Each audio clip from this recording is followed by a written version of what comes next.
Depuis 9 heures ce matin, le Premier ministre Rim Talba, Jean-Emmanuel Ouedraogo, est devant la représentation nationale. Il a décliné sa feuille de route devant conduire le pays vers un développement endogène durable.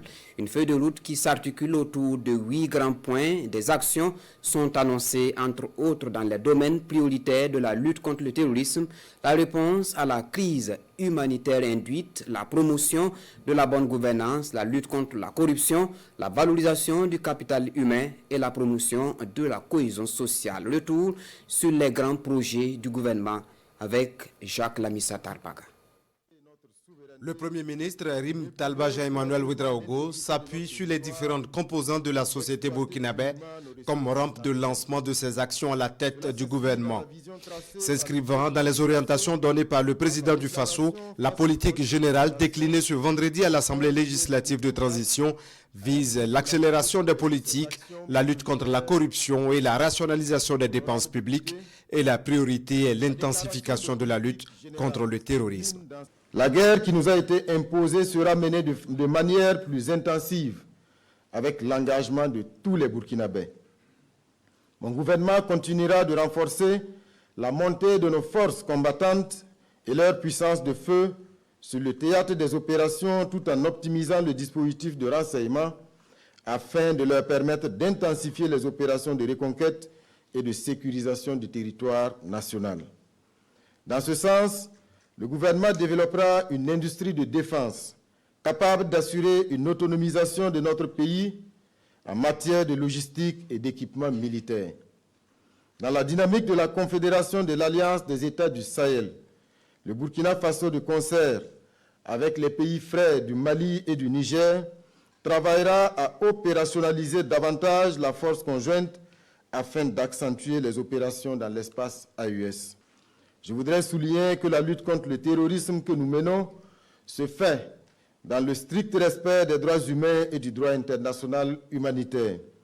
Mon gouvernement poursuivra les actions de formation et de sensibilisation de nos forces combattantes, notamment les forces de défense et de sécurité, ainsi que les volontaires pour la défense de la patrie, en vue de toujours garantir le respect de ces droits. S'agissant de la sécurité intérieure, les forces seront mieux équipées en matériel et infrastructures en vue d'un meilleur maillage du territoire national. La crise humanitaire induite par le terrorisme se résorbe progressivement, selon le chef du gouvernement. Des mesures plus accrues sont en perspective. Les efforts du gouvernement, de l'ensemble de ses partenaires et la bravoure des combattants ont permis le retour de plus d'1 million de personnes déplacées internes. Dans ce sens, mon gouvernement renforcera son soutien au retour et à la réinstallation des personnes déplacées internes dans leur localité d'origine en apportant un appui en logement, en vivres et en moyens de reconstruction.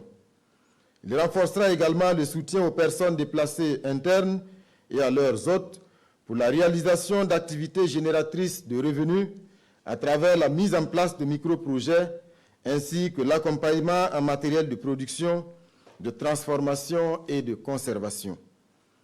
Nous avons été édifiés par la récente affaire du détournement de ressources en bande organisée dans la chaîne de l'action humanitaire et nous prendrons les mesures idoines pour une gestion rigoureuse et bien suivie des ressources destinées à ces personnes éprouvées.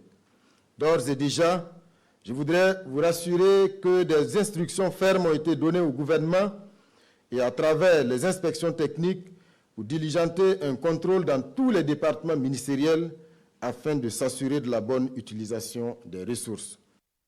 La question alimentaire est également au cœur des prochaines actions du gouvernement. Le Premier ministre dresse une situation alarmante. En 10 ans, le nombre de personnes n'ayant pas accès à une alimentation décente est passé de 44 000 à plus de 2 millions. Il faut donc réduire la dépendance alimentaire vis-à-vis de l'extérieur. Mais vaincre la faim sera un discours creux, tant que nous ne prendrons pas une ferme résolution d'augmenter nos capacités de production alimentaire.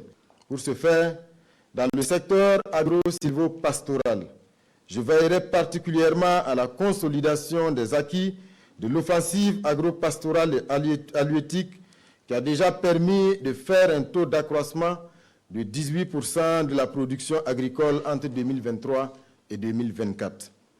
Nous allons maintenir nos efforts dans la couverture totale de nos besoins alimentaires.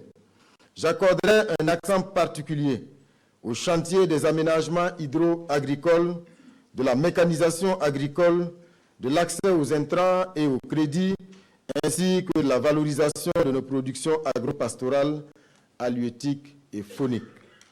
Pour soutenir ces ambitions, je travaillerai entre autres au renforcement des capacités de l'Office national des barrages et des aménagements hydro-agricoles, au renforcement des capacités de la Société d'exploitation des phosphates du Burkina Faso et de la Société burkinabé des intrants et matériels agro-pastoraux pour répondre à l'engagement du chef de l'État de mettre sur le marché au moins 500 000 tonnes d'engrais minéraux et organiques par an. Rim Talba Jean-Emmanuel Ouedraogo et son équipe vont s'attaquer vigoureusement à la mauvaise gouvernance, source de crise, d'incivisme, d'inégalité, d'injustice et par conséquent freine le développement. Dans cette quête de bonne gouvernance, la promotion d'une justice crédible, indépendante et accessible à tous, le renforcement de l'autorité de l'État par la lutte contre l'incivisme, la corruption et les pratiques illicites, l'intensification des réformes seront des objectifs majeurs du gouvernement. En matière de finances publiques, mon gouvernement s'engage à s'inscrire dans une démarche de gouvernance vertueuse, fondée sur le principe de la souveraineté. Pour ce faire, j'invite chaque Burkinabé à s'inscrire dans cette dynamique. Il s'agira pour nous de poursuivre les efforts de modernisation de la gestion des finances publiques, de réduction du train de vie de l'État et de lutte contre la corruption et les mauvaises pratiques de gestion. Le gouvernement intensifiera les actions de contrôle et d'investigation ainsi que la répression de la corruption. Il poursuivra l'opérationnalisation de la commission de régulation des dysfonctionnements et ses démembrements dans l'administration, tout en réactivant les conseils de discipline dont le dynamisme sera pris en compte dans l'évaluation des ministres, tout comme l'état de mise en œuvre des recommandations des organes de contrôle. Mon gouvernement s'engage à une tolérance zéro pour toute forme de corruption qui sera dénoncée et avérée. Sur le plan de la mobilisation des finances, une vision claire est affichée. Aussi, pour ce qui est de la mobilisation des ressources, les efforts engagés visant à l'amélioration de la productivité et du rendement de la fiscalité ont déjà permis de porter le ratio recettes fiscales sur le PIB de 15,7% en 2021 à 19,3% en 2024.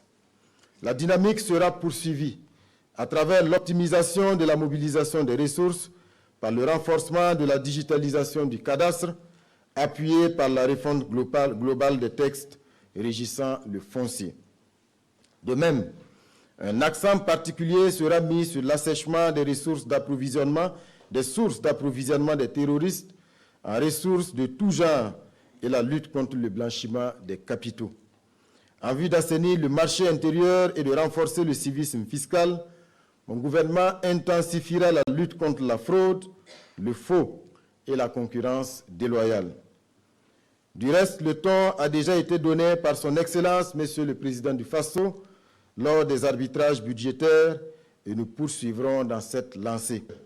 La dynamique de développement du tissu industriel enclenchée en 2023 sera maintenue et renforcée à travers la relance effective des unités industrielles telles que la Minofa et SN Sosiko à Banfora, Brafaso dans la commune de Komsilga, la poursuite des travaux de la société Texforce, ainsi que le démarrage des constructions des industries nouvellement créées comme Fasorail. Dans la dynamique de la souveraineté économique, les acquis de l'entrepreneuriat communautaire seront consolidés et de nouvelles initiatives seront développées. Des innovations sont aussi prévues dans le domaine de l'aménagement et la gestion du territoire. Un regard particulier est porté sur le secteur minier. Enfin, il renforcera l'opérationnalisation de l'agropôle de Samandeni et du technopôle pharmaceutique de Kokologo. Monsieur le Président, notre secteur minier se positionne aujourd'hui comme le pilier de notre économie. La relecture du Code minier vise à accroître les retombées du secteur en faveur de notre pays. Mon gouvernement s'attellera à opérationnaliser les innovations introduites. Il faut noter qu'en 2024, Le gouvernement a acquis 2 mines, à savoir les mines de Wayon et de Bungu, renforçant ainsi sa présence dans le secteur minier. Par ailleurs, il attachera une grande importance à la conduite des actions suivantes. La réalisation de la cartographie des sites miniers artisanaux en vue d'un meilleur encadrement du secteur. La poursuite de la collecte de l'or issu de l'exploitation minière artisanale et semi-mécanisée par la Société nationale des substances précieuses en vue de la constitution d'une importante réserve nationale d'or. Le développement endogène s'appuie sur une souveraineté énergétique. Le potentiel national sera mis en valeur. C'est le cas également des infrastructures routières, ferroviaires et aériennes pour faciliter l'approvisionnement du pays. Il nous faut diversifier nos sources d'énergie, oser lancer des projets d'envergure à travers une politique nationale ambitieuse de maîtrise de l'énergie. Mon gouvernement travaillera à l'accroissement de l'offre d'électricité par le renforcement des capacités internes de production électrique. Cela passe par la construction de centrales thermiques, électriques et solaires, la poursuite du processus de développement du programme électronucléaire pour augmenter substantiellement l'offre énergétique. En matière de commerce, mon gouvernement poursuivra les efforts de promotion de la consommation des produits locaux, d'approvisionnement régulier du pays en hydrocarbures à travers le renforcement des infrastructures de stockage, tant à l'extérieur qu'à l'intérieur du pays, et la diversification des sources d'approvisionnement en hydrocarbures. Enfin, dans ce sous-secteur, le gouvernement intensifiera le contrôle des prix, des stocks et de la qualité des produits de grande consommation dans le but de lutter contre la vie chère. La réforme de la justice sera poursuivie avec en ligne de mire la prise en compte des valeurs intrinsèques à la société burkinabé. Dans ce sens, le gouvernement poursuivra la conduite des réformes requises dans le domaine de la justice afin d'y intégrer les mécanismes endogènes de règlement des différends. Par ailleurs, le Code des personnes et de la famille, le Code de procédure pénale, la loi portant organisation judiciaire et le Code pénal seront réformés afin de rendre accessible la justice au plus grand nombre des Burkinabés et de l'adapter à nos réalités socio-culturelles. La santé et l'éducation ont été identifiées comme des priorités absolues. Le Premier ministre a annoncé des investissements supplémentaires pour améliorer l'accès aux soins et à l'éducation, soulignant que ces secteurs sont fondamentaux. Nous allons investir dans le capital humain afin de renforcer son rôle décisif dans la transformation de notre pays. Il s'agit de dessiner une perspective heureuse pour la jeunesse en développant sa capacité à s'auto-employer. Pour améliorer le bien-être des populations, mon gouvernement va œuvrer au renforcement de l'accès de tous à l'emploi, à la protection sociale et aux services sociaux de base que sont la santé, l'éducation, les sports et les loisirs. Dans le domaine de la santé, mon gouvernement travaillera à assurer un plus grand accès des populations à des soins de santé de qualité et adaptés, quelle que soit leur zone de résidence, en renforçant l'offre de soins, les prestations des soins et services et la gouvernance de l'ensemble du secteur de la santé. Dans l'affirmation de sa souveraineté nationale et internationale, le Burkina prend appui sur les mutations géostratégiques à travers le monde. Il faut donc une ligne diplomatique qui profite aux Burkinabés. Nous devons faire en sorte que l'action diplomatique profite à notre pays et aux Burkinabés.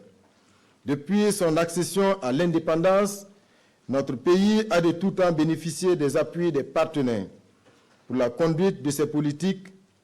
Toutefois, à y voir de près, l'aide que nous recevions n'était pas toujours respectueuse de notre souveraineté. C'est pourquoi mon gouvernement poursuivra l'élan entamé de la diversification des partenaires et des partenariats dans le respect mutuel. Aussi, je m'engage à œuvrer au raffermissement de nos relations avec les partenaires, respectueux de notre souveraineté et disposés à nouer des relations bilatérales mutuellement fructueuses.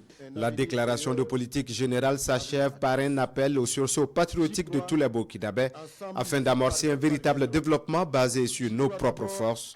Et le Premier ministre Jean-Emmanuel Ouedraogo se dit optimiste.